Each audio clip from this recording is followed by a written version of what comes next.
Baik, sebelumnya di sini perkenalkan, nama saya Putu Agus Aditya Nuvana Putra dengan NIM 22010101552. Di sini saya adalah mahasiswa aktif Instiki dan pada kesempatan kali ini saya akan menjelaskan proses ETL menggunakan Pentaho Data Integration untuk memenuhi tugas mata kuliah Business Intelligence saya.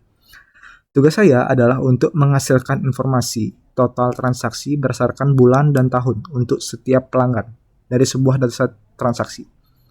Dataset yang akan saya gunakan berbentuk file CSV dan nantinya hasil olahan data ini akan saya masukkan ke dalam database MySQL yang akan saya lihat menggunakan tools SQLio.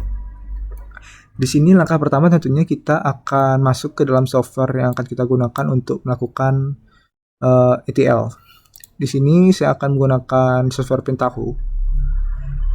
Setelah kita masuk ke dalam softwarenya, kita buat transformation baru. Di sini kita klik File, New, dan Transformation. Di sini kita bisa langsung melihat kanvas kosong yang akan kita gunakan untuk melakukan transformation data. Pertama, kita lakukan input data terlebih dahulu. Kita akan menggunakan step yang namanya CSV File Input. Di sini kita pilih kategori input, lalu kita klik CSV File Input. Di sini kita drag and drop aja. Setelah CSV file inputnya masuk, kita klik 2 kali. Lalu di bagian field name kita browse dan kita cari file CSV yang akan kita gunakan. Di sini saya letakkan di folder download.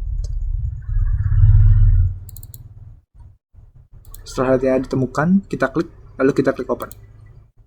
Setelah itu kita get field untuk mencari tahu apa saja sih kolom yang ada pada CSV tersebut. Di sini terdapat 3 kolom, yang ini ada customer ID dengan tipe datanya string, transaction date dengan tipe datanya string, dan juga transaction amount dengan tipe datanya integer. Di sini kita klik OK, lalu kita preview terlebih dahulu untuk melihat isi dari data tersebut. Di sini sudah terlihat di mana ada 3 kolom dengan data yang berbeda-beda ya. Setelah datanya berhasil kita lihat, selanjutnya kita masuk ke dalam proses transformation data, di mana kita akan melakukan perubahan tipe data pada kolom transaction date.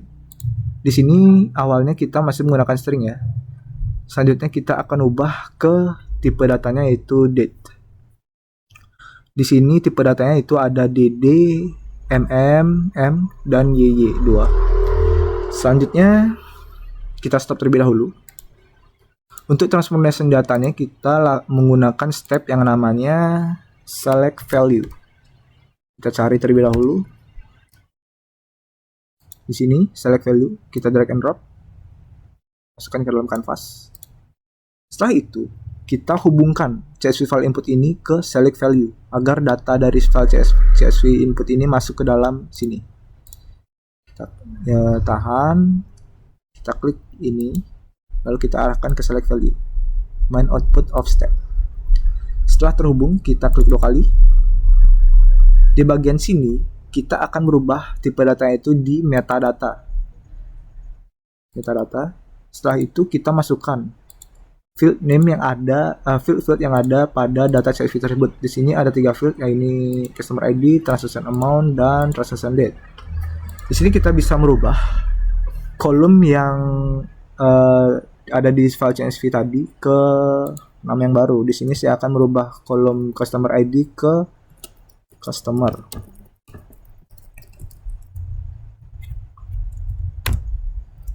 Setelah itu kita bisa ubah tipe datanya, yaitu saya akan memilih tipe data string, kita sesuaikan dengan sebelumnya, integer, dan transaction date kita akan ubah ke date. Setelah tipe data kita setting, selanjutnya kita format data transaction date ini ke format yang benar. Tadi awalnya datanya yaitu DD strip M 3 kali dan years 2 kali, oke. Setelah itu kita klik OK aja. Kita preview terlebih dahulu untuk memastikan data tersebut sudah benar. Sini sudah benar dan tidak terjadi error apapun. Setelah kita melakukan transformasi, kita lanjut ke step selanjutnya.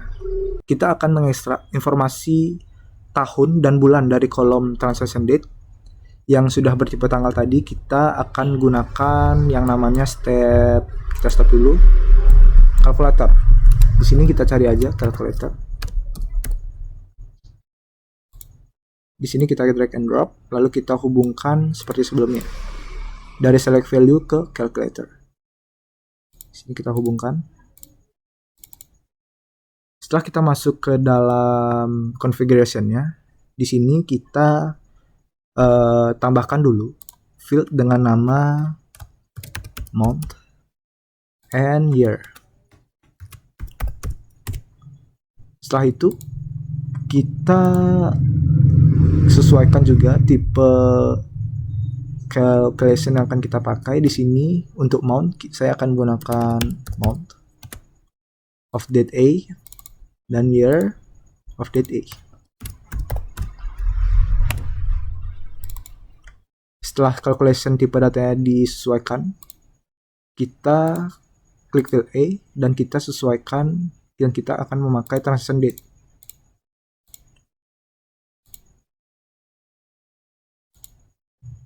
Value tab-nya tidak usah karena kita sudah menyesuaikannya tadi di select value. Setelah itu kita klik OK. Lalu kita preview apakah datanya sudah bertambah atau tidak. Nah, di sini sudah bertambah kolom baru yakni month dan year yang sudah kita buat tadi. Selanjutnya kita stop. Lalu kita masuk ke langkah selanjutnya. Oke, langkah selanjutnya kita akan melakukan transformation data lagi. Untuk kita akan memilih kolom-kolom mana saja yang akan kita pakai untuk ETL-nya nanti. Di sini saya akan menggunakan select value lagi. Select value lagi. Sini kita sambungkan seperti biasanya. Setelah itu kita pilih di select alter table, select and alter table, kita pilih kolom-kolom apa saja yang akan kita gunakan. Di sini saya akan memilih kolom customer, kolom month, year, dan transaction amount. Saya tidak akan menggunakan kolom transaction date lagi karena tidak diperlukan lagi. Di sini kita klik OK, kita preview. Apakah kolom-kolom yang kita gunakan sudah ada? Di sini sudah hilang satu kolom, yang ini transaction date digantikan dengan month, year, dan transaction amount. Di sini kita stop, lalu saya akan melakukan sorting terlebih dahulu. Baik, yang dimana langkah selanjutnya yaitu kita akan melakukan mengurutkan data berdasarkan customer ID, year, dan month sebelum kita melakukan pengelompokan. Kita akan menggunakan step yang bernama sort rows. Kita cari terlebih dahulu sort rows. Ini kita pilih, lalu kita drag and drop dalam kanvasnya.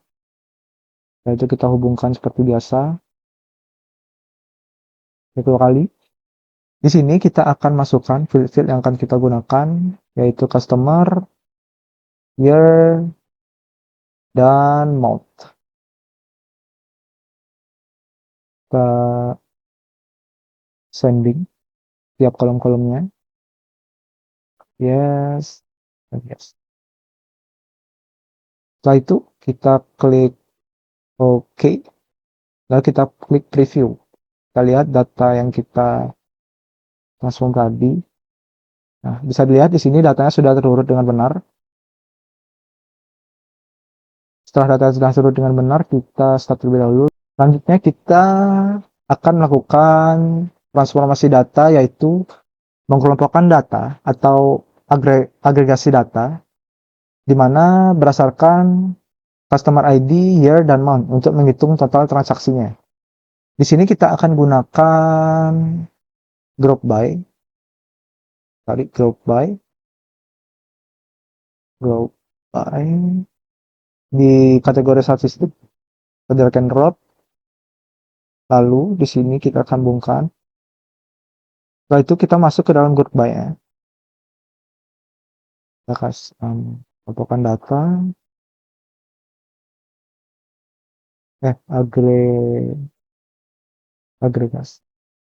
Agregasi aja.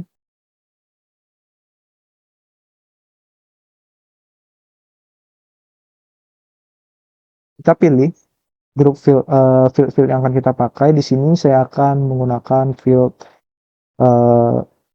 customer,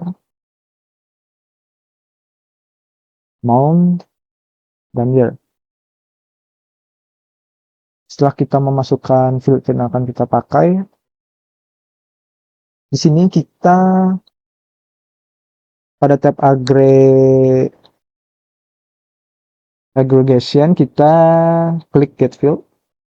Di sini kita klik namanya dulu, terlebih dahulu kita akan menggunakan total transaction.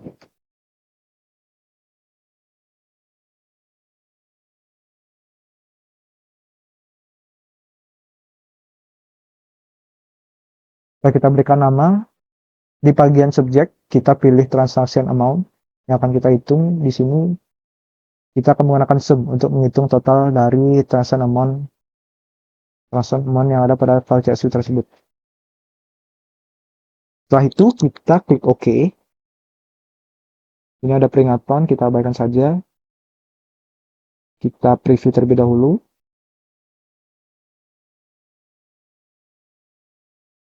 Di sini kita sudah melakukan agregasi pada datanya. Kita lihat kolomnya sudah berubah nama juga menjadi total transaction. Di sini kita klik stop.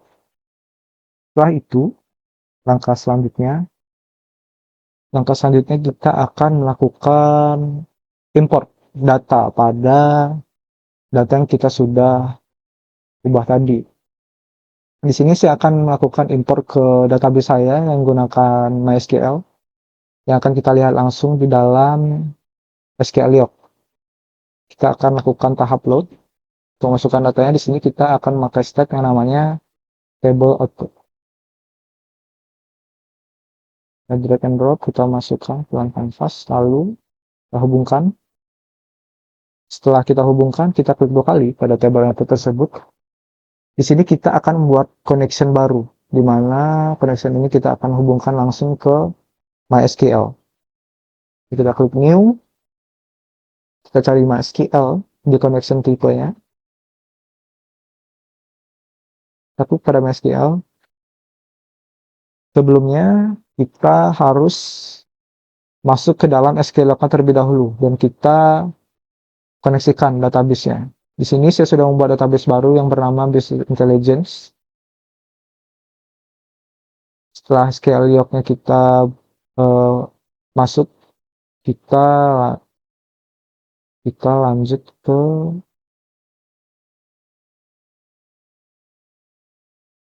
untuk menghubungkan Pentaho ini dengan database yang sudah kita buat tadi di SQL.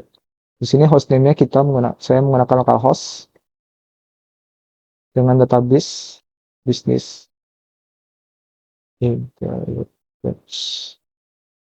Port number default, username-nya menggunakan root. Setelah selesai konfigurasi, kita lakukan tes lebih dahulu. Di sini sudah terlihat. Kita kasih nama dulu. Maaf. Sini namanya connection. Terus tes. Nah, di sini sudah terkoneksi dengan sukses ya, bisa dilihat ke database Business Intelligence. Di sini kita klik OK terlebih dahulu. Kita klik OK. Setelah itu, untuk target table, kita akan menentukan di mana data ini itu kita taruh di table apa pada database kita. Di sini saya akan membuat tabel baru dalam tabel saya, yakni dengan nama total transaksi.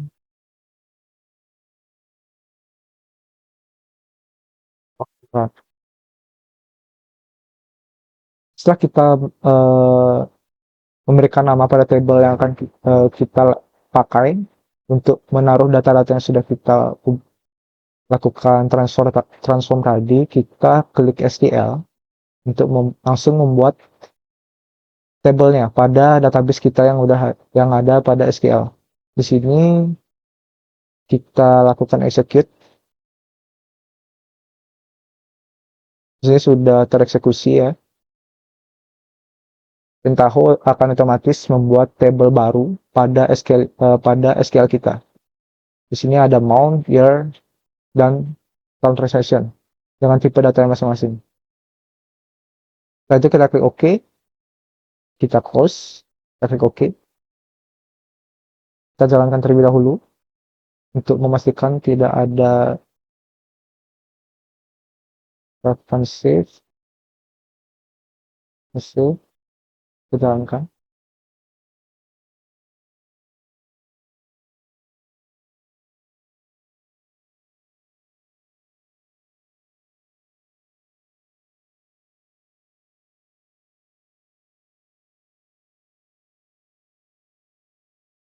Bisa kita lihat sendiri di sini untuk tahapan transform datanya sukses dan tidak terjadi error apapun. Setelah kita lakukan running dan lalu kita lihat hasilnya pada software Scaleo. Ini harusnya sudah bertambah table. Lalu refresh dulu. Di sini bisa dilihat sudah bertambah satu table yang ini bernama total transaksi pelanggan yang sudah kita buat tadi. Di sini kita cek dan bisa dilihat untuk transaksinya sudah masuk semua dan datanya juga sudah terurut seperti yang kita lakukan di Pentaho tadi. Baik, sepertinya segitu saja untuk yang bisa saya sampaikan pada video ini. Saya harap video ini dapat membantu teman-teman yang ingin melakukan transformasi data seperti contoh kasus yang saya pakai saat ini. Sekian dari saya tutup dengan Om Santi Santio.